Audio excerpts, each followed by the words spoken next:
আপনি কি কখনো মৃত মানুষকে স্বপ্নে দেখেছেন? আপনার কোনো আত্মীয়স্বজন, বন্ধু-বান্ধব বা নিজের ঘরের মুরব্বি কেউ মারা গেছেন অনেক দিন আগে। আর আপনি এখন তাকে কি স্বপ্নে দেখছেন? অনেকে মৃত মানুষকে স্বপ্নে দেখলে মাত্র একটি অর্থ বলে যে, "তুমি মৃত মানুষ দেখছো? তাহলে তোমার অর্থ হইল এটা।" আসলে এরকম নয়। মৃত মানুষকে স্বপ্নে দেখার মধ্যে অনেকগুলো বিষয় রয়েছে। খুব গুরুত্ব সহকারে বিষয়গুলো বুঝবেন। মৃত মানুষকে স্বপ্নে দেখা কি এই বিষয়ে প্রখ্যাত স্বপ্নের ব্যাখ্যাকারী তাবিরবিদ ইবনে সিরিন রহমতুল্লাহ আলাইহির ব্যাখ্যা আমি এখন আপনাদেরকে শোনাব। ইবনে সিরিন রহমতুল্লাহ আলাইহি কি বলেছেন সেটি শুনুন। আপনি যখন মৃত মানুষকে স্বপ্নে দেখেন তখন কিভাবে দেখেন সেটা হলো মূল কথা। হয়তো তিনি আপনার দিকে তাকিয়ে হাসছেন, হয়তো কিছু বলছেন অথবা হয়তো নীরবে দাঁড়িয়ে আছেন। তাই না? অনেকভাবে দেখা যায়। তারপরে হচ্ছে তিনি বলেন, মৃত ব্যক্তিকে যে অবস্থায় দেখা যায় অনেক সময় সেটি তার বর্তমান একটি অবস্থার ইঙ্গিত করে। আপনি যদি মৃত ব্যক্তিকে দেখেন যে তিনি হাসি খুশি আছেন, তিনি খুবই সুন্দর পোশাক পরেছেন, তিনি খুব ভালো অবস্থায় আছেন বা আপনি যেটাকে ভালো মনে করেন এরকমের যদি কোনো ভালো পরিবেশে তাকে আপনি দেখতে পান, আপনি ধরে নিতে হবে যে ওই মৃত ব্যক্তিকে আল্লাহ পাক বর্তমানে বারজাখের জীবনে ঐরকম হাসি খুশি ভালো অবস্থানে রেখেছেন। যদি আপনি দেখেন মৃত ব্যক্তি খুবই নোংরা কাপড় পরা বা তিনি দুঃখ ভারাক্রান্ত অন্তরে আপনাকে কিছু বলছেন অথবা কিছু বলছেন না, তিনি রোগাক্রান্ত বা তিনি অনেক জীর্ণ-শীর্ণ অবস্থায় আছেন, আপনি কিন্তু বুঝতে হবে যে তিনি ওই অবস্থায় আছেন বর্তমানে। অর্থাৎ বারজাখের জীবনে তিনি ওই অবস্থাতেই আছেন। আর আপনাকে আল্লাহ পাক ইঙ্গিত করছেন। করণীয়টা আমি ভিডিওর শেষের দিকে বলব যে এরকম দেখলে আপনি কি করবেন? যদি আপনি দেখেন যে মৃত ব্যক্তি আপনার কাছে কিছু চাচ্ছেন, ধরুন আপনি দেখলেন যে মৃত কোনো ব্যক্তি, নিজের আত্মীয়স্বজন হন অথবা আপনার পরিবারের কেউ হন, আপনার কাছে এসে কিছু চাচ্ছেন, খাবার চাচ্ছেন বা পানি চাচ্ছেন বা কাপড় চাচ্ছেন, এরকম যদি আপনি দেখেন স্বপ্নে। তাছাড়া আপনি যদি দেখেন যে মৃত ব্যক্তি আপনাকে কোনো উপদেশ দিচ্ছেন, তাছাড়া মৃত ব্যক্তি যদি দেখেন নীরব অবস্থায় আছেন, তাহলে আপনি ধরে নিতে হবে যে তিনি আসলে কষ্টেও নেই বা কোনো সুখেও নেই, মধ্যম অবস্থায় আছেন। আল্লাহ রব্বুল আলামিন মানুষকে স্বপ্ন দ্বারা অনেক কিছু ইঙ্গিত করে থাকেন। রাসূলুল্লাহ সাল্লাল্লাহু আলাইহি সাল্লাম বলেছেন, স্বপ্ন ৩ প্রকারের। একটি হচ্ছে আল্লাহর পক্ষ থেকে সুসংবাদ, একটি হচ্ছে শয়তানের পক্ষ থেকে ভয় এবং আরেকটি হচ্ছে মানুষের চিন্তা চেতনার বহিঃপ্রকাশ। যাই হোক আমি সংক্ষিপ্ত করেই আপনাদেরকে বলব যে, আপনি যদি স্বপ্নে দেখেন যে আপনার ওই আত্মীয় বা ওই মৃত ব্যক্তি ভালো অবস্থানে আছেন, ভালো কাপড় পরে আছেন, ফুল বাগানের ভিতর দিয়ে যাচ্ছেন অথবা তিনি একটি ঝর্ণার পাশে দাঁড়িয়ে আছেন। এক কথায় তিনি খুব আরামদায়ক জায়গায় আছেন। এই রকমের স্বপ্ন যদি আপনি দেখেন বা কোনো ভালো একটি মজলিসে আছেন, সমাবেশে আছেন, তাহলে আপনি ধরে নিবেন যে তিনি ভালো অবস্থায় আছেন। আপনি তখন কি করবেন? আপনি ঘুম থেকে জেগে আল্লাহর শুকরিয়া আদায় করবেন এবং উনার জন্য আরো একটু দোয়া করে নিবেন। আল্লাহ যেভাবে স্বপ্নে দেখলাম, উনাকে তুমি সেইভাবেই রাখিও। এটা আমাদের উচিত কর্তব্য। দ্বিতীয় যেটি যে দেখলেন তিনি জীর্ণ অবস্থায় আছেন, জীর্ণশীর্ণ অবস্থা, তিনি ছেঁড়া কাপড় পরে আছেন বা রোগে আক্রান্ত অবস্থায় আছেন, বিছানায় শুয়ে আছেন, অসুস্থ এরকমের কিছু দেখলেন। তখন আপনি কিন্তু মেনে নিতে হবে যে আল্লাহ পাক উনাকে ওই অবস্থায় রেখেছেন ওইখানে। আপনি তখন কি করবেন? আপনি যখন জাগ্রত হবেন তখন বেশি, বেশি করে ইস্তেগফার করবেন, কিছু দুরূদ পড়বেন এবং আপনি যদি তখন পবিত্র থাকেন, পবিত্র থাকতে হবে, তখন আপনি সূরা ফাতিহা একবার বিসমিল্লাহর সাথে, সূরা ইখলাস একবার, সূরা ফালাক একবার, সূরা নাস একবার, আয়াতুল কুরসি একবার পাঠ করে একটু দোয়া করে নিবেন উনার জন্য।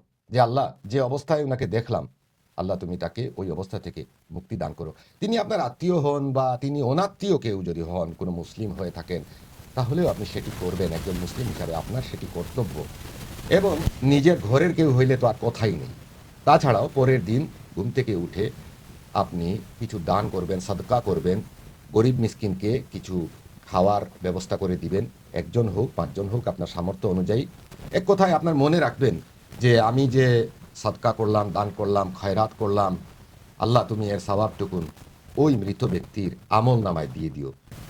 তাছাড়া যদি দেখা যায় তিনি কিছু চাচ্ছেন, আপনার কাছে পানি চাচ্ছেন, বা আপনার কাছে তিনি খাবার চাচ্ছেন, বা আপনার কাছে কোনো পোশাক চাচ্ছেন, তাহলে আপনি সেই খাবার, পানি, পোশাক এগুলো পরের দিন সাথে সাথে বিলিয়ে দেওয়ার চেষ্টা করবেন। পানি আপনি দিতে পারেন।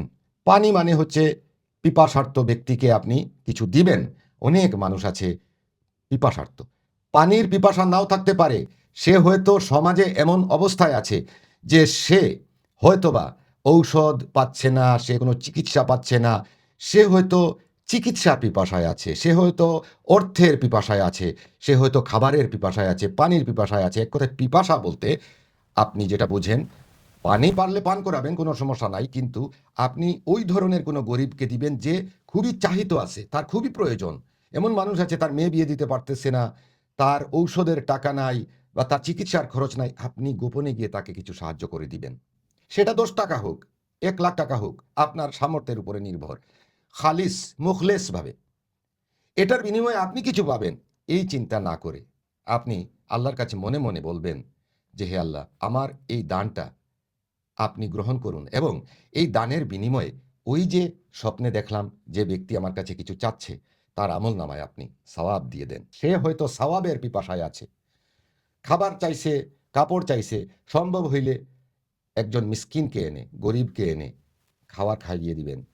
অনেক সময় দেখা যায় বাসা বাড়িতে অনেক ফকির মিসকিন আসে, ভিখারি আসে, বলে যে খাবার দেন। ওরা মূলত আসলে ভিখারি সেজে আসে। আপনার ঘরে খাবে, আরেক ঘরে গিয়ে বলবে সে কিছুই খায় নাই। এই ধরনের লোককে না খাওয়ানোই ভালো। আপনি খোঁজ করে বার করবেন যে কে আছে এই রকমের, খাবারের জন্য প্রত্যাশা করছে, আসলেই ভোকা, আসলেই ক্ষুধার্ত, সেই ব্যক্তিকে খাওয়াবেন। আসলেই গরিব, তাকে একটা পোশাক দান করবেন। যদি আপনি দেখেন স্বপ্নে আপনার কাছে ওই মৃত ব্যক্তি কিছু চেয়েছেন। তারপরে হচ্ছে মৃত ব্যক্তি যদি আপনাকে কোনো উপদেশ দেন, আর সেই উপদেশ যদি শরীয়তসম্মত হয়, আপনি সেটি মানার চেষ্টা করবেন।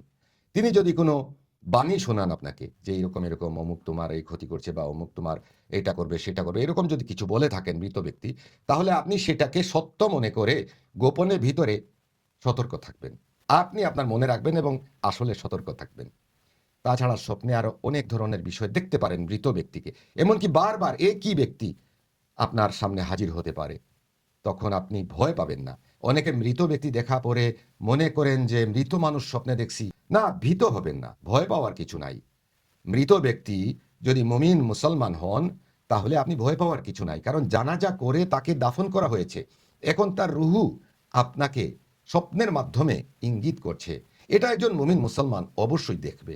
এরকম অনেকে দেখে থাকেন। অনেক আউলিয়ায়ে কেরাম স্বপ্নের মাধ্যমে তার ভক্তদেরকে অনেক কিছু জানান, অনেক কিছু বলে দেন। এটাকে ভক্তরা বুঝে কোনটা সত্য, কোনটা তিনি বলছেন বা কি নির্দেশনা দিচ্ছেন, সেটা অনেক ভক্ত বুঝতে পারে। তো সেটা আপনিও বুঝবেন ইনশাল্লাহ। এবং তিনি যদি আপনাকে বলেন যে তুমি অমুক আমল করো, এত রাকাত নামাজ পড়ো বা কোরআন খতম দেও, আপনি সেটা করানোর চেষ্টা করবেন এবং যতদূর পারেন নিজে করবেন। অনেকে আবার কোরআন খতম দেও বা এটা করো সেটা করো ইবাদতের কথা বললে মসজিদের ইমাম সাহেবকে দায়িত্ব দিয়ে দেয়, অথবা একজন হুজুরি ডেকে বলে আপনি ওই কাজগুলো করে দিয়েন, আর ওনার উপরে আপনি এটা সওয়াবটা পৌঁছে দেওয়ার জন্য দোয়া করে দিয়েন। এরকম করবেন না, আপনি নিজে করবেন।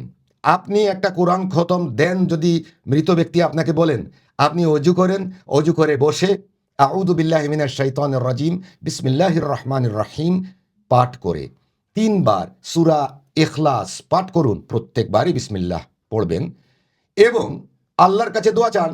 আল্লাহর রাসূল সাল্লাল্লাহু আলাইহি ওয়াসাল্লাম বলেছেন, সূরা ইখলাস মানে কুল হুয়াল্লাহ সূরা হইল কোরআনের ৩ ভাগের ১ ভাগ।